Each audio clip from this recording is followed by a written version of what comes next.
signing Antonio Brown. Bruce Arians said that he believes the receiver has matured and deserves a second chance in the league. Arians also told reporters, quote, Tom didn't have anything to do with it. Arians said it was team injuries that led to Tampa signing the receiver. So, Shannon, do you believe that Brady had nothing to do with this? No, absolutely not. Because Brady made it abundantly clear that he wanted him. They have built up a relationship, Skip, from the time for the week and a half that they had in New England. And so Brady had grown, become very infatuated. And likewise, Antonio Brown talked about, I don't want to play with any other quarterback other than Tom Brady. Now, at the beginning of the year, they asked BA why wasn't he going to sign him. He said, we don't need him. He said, we don't have enough, we don't need him in the room. Bad fit. All of a sudden now, and Skip, I get it. Because anytime you make a move like this, the thing of head coach and general managers, they don't want it to seem like a player is actually calling the shots or running the team. That's with anything. But you and I both know. Defensive guy, okay, I get that. But you're not bringing an offensive skill position guy if that quarterback doesn't sign off on it. Not a quarterback of that ilk. Now, Skip, you're talking about, hey, you're talking about Drew Lock. Hell, you bringing in him, hell, they'll sign me or you if they want to. They don't care nothing about him. But when you talk about a guy like Tom Brady or a guy like Mahomes or one of these guys like that, you bring in somebody at this time of the year, oh, yeah, absolutely Brady greenlit this. And that's okay. I don't have a problem with it. What you do is that, Skip, you load up. You say, okay, Brady signed a 2-year deal. I'm shifting all my chips to the center of the table for the next 2 years. And if that means if I need to go get another tight ends available, just like Gronk. Skip, Gronk was retired. How the hell you knew he was going to unretire? Unless Brady told you. And then how'd you know he available unless you called the Patriots? So it's okay. I got no problem with it. So I don't want people to think, oh, you upset. No, I'm not upset. But everybody knows that Antonio Brown is coming into that locker room because number 12 wanted him there, and he signed off on it. But I also agree with what BA said. BA says, hey, be a team player or be gone. It's as simple as that. Maybe it is a COVID insurance policy, Skip. Mike Evans has been limping on one leg, but Mike Evans is getting really frustrated. Because, Skip, you look at his numbers, they're down across the board. And you don't put up the numbers that he's put up and become a top receiver to all of a sudden to fall back into the pack. So, got no problem with it, but absolutely Tom Brady earmarked this one. Right move or wrong move? I wouldn't have done the move because I don't believe you need him. Because the way Scotty Miller's playing, the way Godwin, he has a better rapport with Godwin and Scotty Miller because they run shorter routes than Mike. Mike Evans is a down-the-field guy, Skip. He's a big body, and I'm not so sure that Tom still feels comfortable just putting the ball up with double coverage and having Mike go get the ball. But I wouldn't have done the move. But I don't have a problem with them doing it because it's like, Skip, for the next 2 years, remember when the Broncos signed Peyton? Whatever you need. They went and got Wes Welker. They did. They got Brandon Stokely. So they got Emmanuel Sanders. We going for it. Go for it.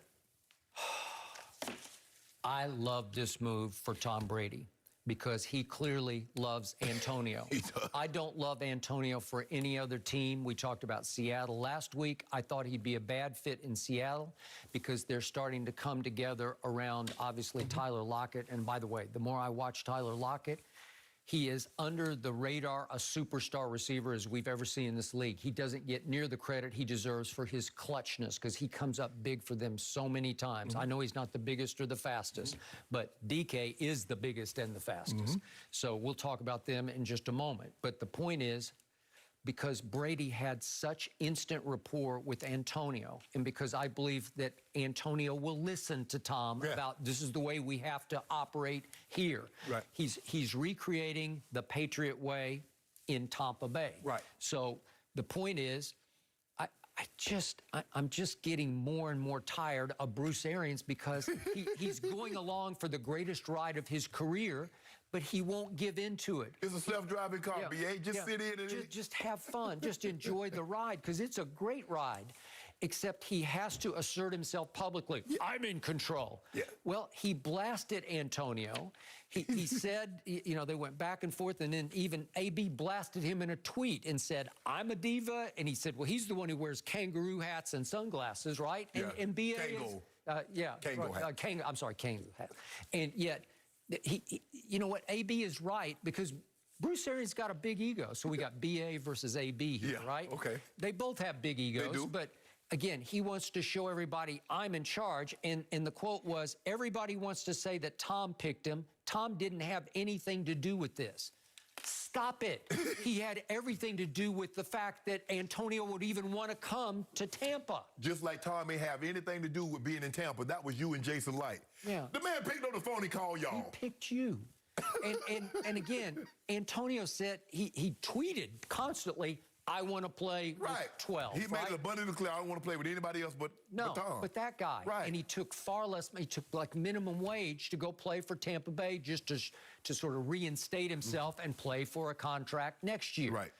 Okay. Do I love the fit of him within the weapons? Well, if you told me everybody's going to be healthy, it could start to become a problem. Yes. But they haven't all been healthy because Chris Godwin badly pulled his hamstring and missed 3 games. He did. And Mike Evans still can't get healthy, limping on that one leg. And as Arians said, at Chicago that night, we only had 1 Pro Bowl receiver, and he was on 1 leg. Yeah, it's probably a situation where Mike Evans probably not even practicing, Skip. And it's hard if Brady had been with him for like 3 or 4 years, the rapport would already be there. But because he's just coming in, he doesn't have that rapport with Mike Evans like he should have with the number 1 receiver because that ankle, as bad as they're saying, he's not practicing during the week. Okay. He's just playing on Sunday. And Scotty Miller is a late-round draft pick out of Bowling Green, and at Chicago, he was beat up to the point that he had a shoulder and a groin injury.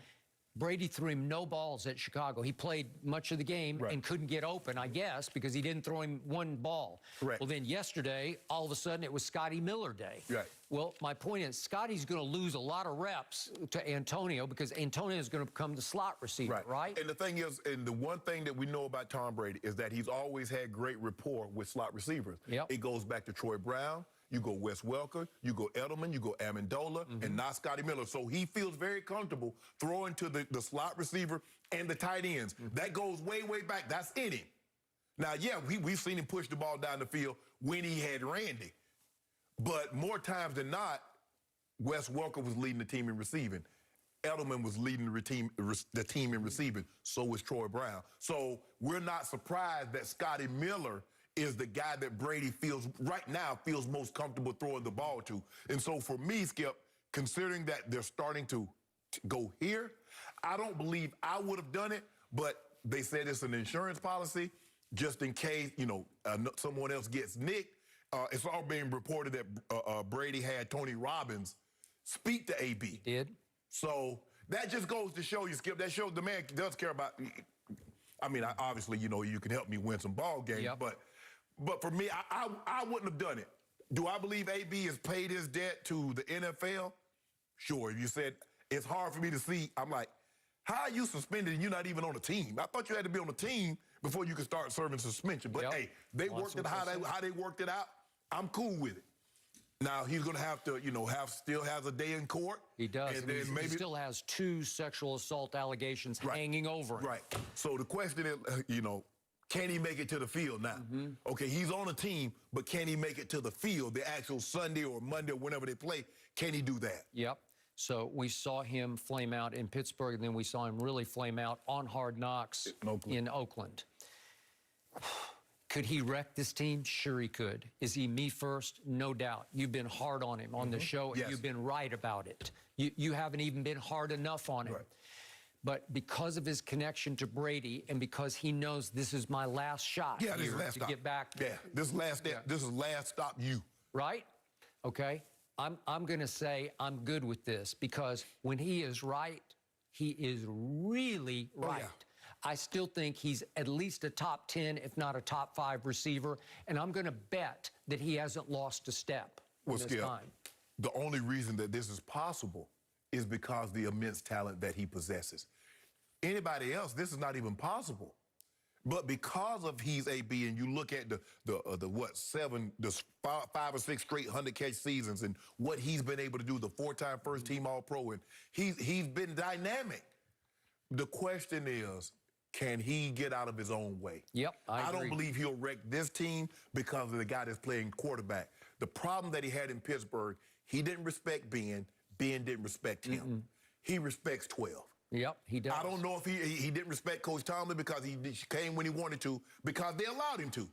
I think B.A. is going to be more hard, the hammer, and he respects that guy number 12. So I believe he'll be on his best behavior. At least that's what I do too. So B.A. says yesterday, I think he's matured, and I believe in second chances. You think he's matured after you blasted him and said, there's no way I want to coach that? Well, actually, it's his fourth chance because Pittsburgh was a chance, Oakland was a chance, New England was a chance. So theoretically, this is his fourth chance. Yeah, New England was different. He didn't blow himself up within the team. It was outside the team that he did with the group text, right? Yeah. Yep. We're going to have to wait and see. I hope he's healthy, honestly, at this point. And I trust Tom Brady. But there's that, and we're going to have to watch him as he develops. Kyler Murray, though, did you guys see what he did last night? He looked very impressive against Russell Wilson last night. We will dive into that overtime thriller next. No mercy.